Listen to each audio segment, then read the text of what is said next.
Alright, so this Bosch dishwasher likes to be on permanent drain. It's really kind of stupid, don't know why. Doesn't want to kick into washing mode.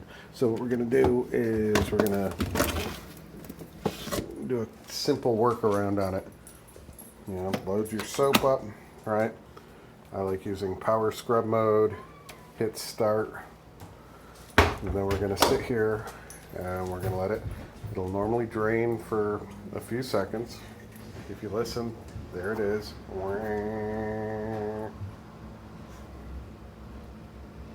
Okay.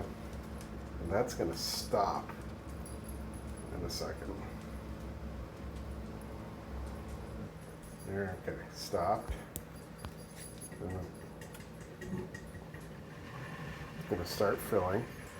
And as soon as you hear it start filling, wait a second, and it stops. When it stops, open it and shut it.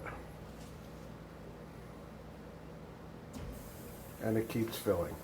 And that is how you work around that really stupid little glitch that seems to be prevalent in some Bosch dishwashers.